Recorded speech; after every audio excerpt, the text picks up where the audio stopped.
Now joining us on desk is Simone VonRivenburgh, here to catch us up on all of Metro's sports teams. Simone, what's going on? Well, both the men and women had really exciting weeks with baseball and softball, and they both played a 4-game series each, so there's a lot to talk about.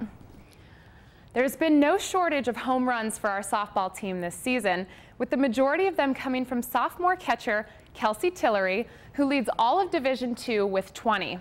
Sports reporter Kevin Hall caught up with Tillery to talk about all things softball.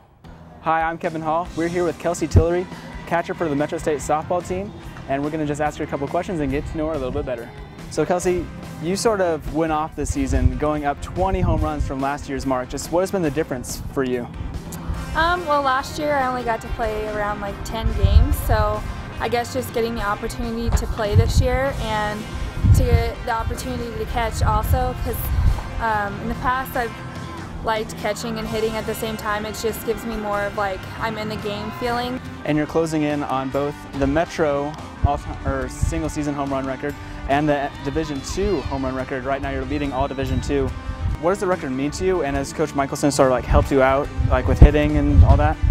She's been one of my biggest supporters, and she tells me things that I need to do right. And like today at practice, she told me that I was like opening up in my swing and I need to start closing it in, and she just tells me I need to like start tweaking things, and she's just been there for me this whole season and has supported me and not like got jealous or anything, which is good, and I need someone like her, and I'm glad that she's been here for me this year.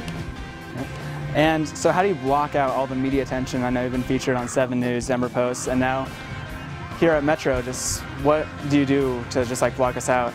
You know, I just don't really think about it. I think of it as, oh, that's another reason why I need to do good. You have 20 home runs right now. Should be 21 in my opinion. Just have you seen the video of that hit just going over the fence? Do you think it should have been a home run? Yes, it was definitely a home run. I watched it about 3 times in a row, and it made me really, really upset, but I guess that's just more of I need to hit the ball harder and further next time. Make sure that the MC that's clearly going over the fence. Yeah. All right, and thank you, Kelsey, for joining us here on the MetReport Sports. And back to you guys at the desk. Just as we are getting to know Tillery, we're saying goodbye to 2 others. And to add drama to the final home game, Metro is separated by 1 game in their division over their opponent, Adams State. During day 1, they split the games 9-1 and 0-6. Now moving right along to day 2, the Lady Roadrunners looked flashy in pink to support breast cancer as seniors Casey Nichols and Molly Clark got ready to play in front of their home crowd for the last time. The game got off to a great start, but hey, if I didn't know any better, I would have thought it was the Aubrey Mall show. Metro's pitcher was in a class all her own, throwing strikes like they were going out of style.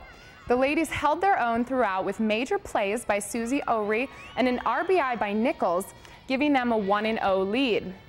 Meanwhile, Metro hanging in there and trying to gain some insurance runs. Tillery gets on base and advances Brittany Padilla, who is already on base, to third. Padilla's brought home thanks to a sacrifice fly by Clark, giving them a 2-0 lead. They would hold on to that lead and seal the win. The women won again later that day, 6-3. Notable is Audrey Mall. The junior was dubbed RMAC Pitcher of the Week.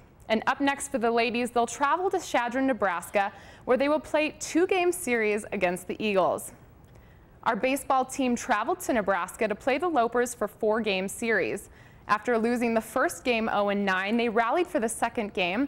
Let's take a look at how they did. Metro's pitcher Justin Arsenault pitched his first career shutout and Metro's first shutout of the season. The junior pitcher allowed Kearney 1 hit through 5 innings. The Roadrunners were able to seal a 4-0 lead, scoring 2 runs after a home run was sent flying center by Gavin Purvis. Mitch Gibbons and Darren Schultes also had impressive games. Metro took home the W with a final score of 5-0. Better luck next time, Nebraska. Unfortunately, that next time came sooner than expected. Try the next game and the next, where they dropped 2 straight by a score of 9-10 and 7-9. Coming up for the men is a road trip to Cran Junction, where they will meet Colorado Mesa for another 4-game stretch. Moving along to volleyball, one of Metro's all-time great assistant head coaches has moved on to greener pastures.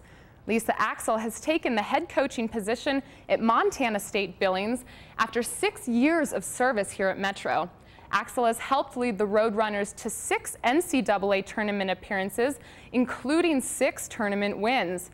Her primary duties consisted of recruiting and overseeing student athletes' academics. Metro's record during her time was an impressive 130-57. In 2010, she was named among the AVCA's top 30 up-and-coming coaches under 30. We really want to wish Lisa the best of luck in Montana, and it will be really exciting when Billings and Metro hit the same court to see Metro's head coach Debbie Hendricks and Axel go toe-to-toe. And make sure you tune in next week. We'll bring you all of the highlights from results from the RMAC Tennis Championships. Well, it's really great to see that Lisa went on to go on to be a head coach somewhere. I knew she always wanted to be that. Yeah, she's really fantastic and very loved here. So it is sad to see her go.